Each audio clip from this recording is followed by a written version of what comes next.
today I decided to remortgage the house and buy 3 kilos of thick cut bone-in ribeyes, the king of steaks. We're going to be reverse searing these beauties, gently smoking them over hickory first before applying a mayo coating and then blasting them at 400 degrees to get an amazing crust. We're also going to whip up some Diane sauce to go with them. What an absolute power combination of flavours this is going to be. Okay, so this all starts the day before when I finished signing the paperwork at the bank and went and collected these from the vault at the butcher. Once I got them home, we gave them a good coating of salt and let them dry brine in the fridge overnight. The next day, I pulled them out about an hour prior to cooking them. First step was to light up our Kamado and slowly let it come up to temperature.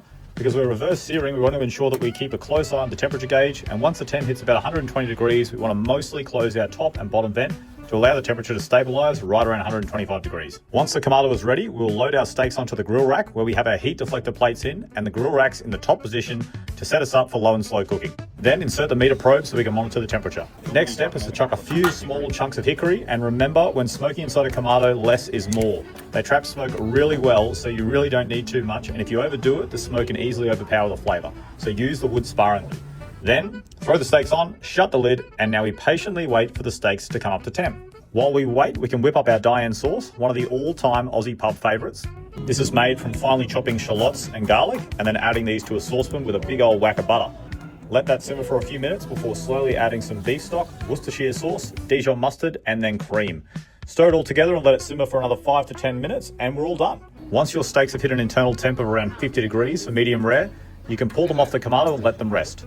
As soon as the steaks are off the grill, you want to completely open up your top and bottom vents to allow more oxygen back into the Kamado, which will allow it to slowly climb in temperature. A quick tip, if you're impatient like I am and you want to fast track this process, you can use a leaf blower to blow a little bit of air into the bottom vent while the lid is closed and there's nothing inside the Kamado. This will generally increase the heating process dramatically. You can actually buy Kamado fans which emulate this, but this way it's just a little bit more rustic. And while the steaks are resting and the Kamado is climbing in temp, you can quickly prepare the mayo rub.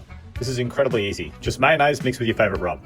In this case, I've used Elaine's Magic Dust and just mix it all together and then apply a decent coating on both sides of the steak. Once the Kamado hits north of 350 degrees, which only takes a few minutes if you use the old leaf blower method, you're ready to head back for the sear. Now I've shifted the grill plates on the grill rack to the lowest settings so we are nice and close to the charcoal. And then we can slap on the steaks, and this part is really fun. The fat content in the mayo will cause the flames to really kick up and give you that beautiful sear. And after only a few minutes on each side, they are done and ready to roll. Now let them rest for a few minutes with a dollop of butter on top, and then you're ready to slice them up and see how we did. And didn't we do bloody well? Served them up with the Diane sauce, and I also whipped up a chimichurri, and you've got yourself one hell of a crowd-pleasing lunch. My guests are much happier than my bank account, but in all honesty, it was worth it. Enjoy!